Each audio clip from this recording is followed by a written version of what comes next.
The farm environment not only represents where fruits and vegetables are grown, but it also serves as a potential habitat for foodborne pathogens. From research, we have found that these harmful pathogens can survive and multiply quickly in the soil, in human and animal intestinal tracts, and in water sources.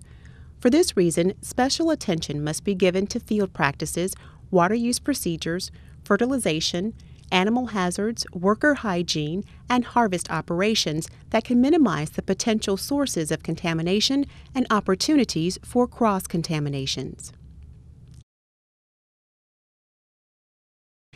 Field-harvested fruits and vegetables have been in a number of recent foodborne illness outbreaks. The practices that are used to move produce from the field to consumers' tables need continued investigations, as all of them represent potential areas for fresh produce contamination.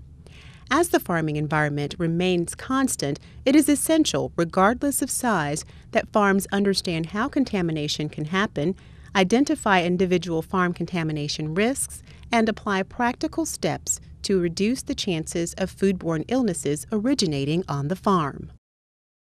Management plays an important role in providing tailored policies and procedures for their individual farms, addressing the potential of spreading contaminants due to field practices. Visual inspections and self-assessments of overall farm operations for contamination risks can aid in identifying and setting priorities for implementing changes in operations.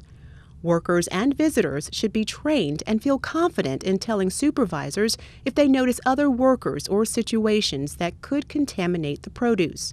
Much like integrating your food safety practices, a multiple barrier approach is necessary to prevent on-farm practices from acting as contamination sources. As workers, there are unique risk factors which you can come into contact with during field production. Field handling practices and procedures, if not correctly applied, can compromise the safety of produce production. For instance, working around fresh fruits and vegetables while you are sick or injured is not a recommended practice due to the risk it presents to the produce.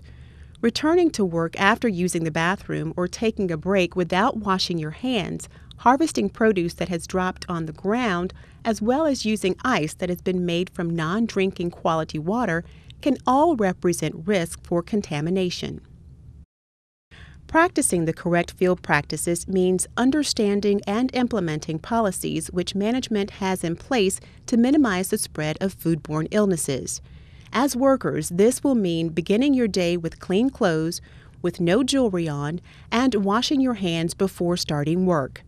Remember that eating, drinking, smoking, or chewing tobacco should not take place in the field, but in designated areas only. If you notice other workers who are either injured or sick while out in the field, remove the worker from the harvesting area and notify your supervisor. Your supervisor will determine the next steps to help the worker and recommend the continued safe handling of that produce. Bathroom and hand washing facilities should be available for you. Remember to always wash your hands afterwards. If using gloves, it is recommended to replace your gloves each time after washing your hands. While harvesting, due to the contamination risks, it is also recommended to harvest only produce that is still on the vine, not dropped on the ground, and of course, no harvesting of produce that has visual signs of poop, blood, or saliva on it. All harvest containers and tools should be visually inspected prior to use, not left in the fields for extended periods, and should be replaced when broken, as this will limit the chance of physical and microbial contaminants to enter the food being harvested. As workers, you may be the first ones in the fields to start picking. It is very important to visually inspect the fields for poop of any pets, birds, or wildlife. Limiting the access of animals when possible and notifying your supervisor immediately so that picking areas can be confined away from possible contaminants can reduce the potential spreading of foodborne pathogens. Practices used in the field have the potential to play a large role in the spread of foodborne illnesses. Since there are so many potential avenues where contamination could occur in the field, it is the responsibility of everyone to follow management's policies and procedures that are specific to the details of the farm.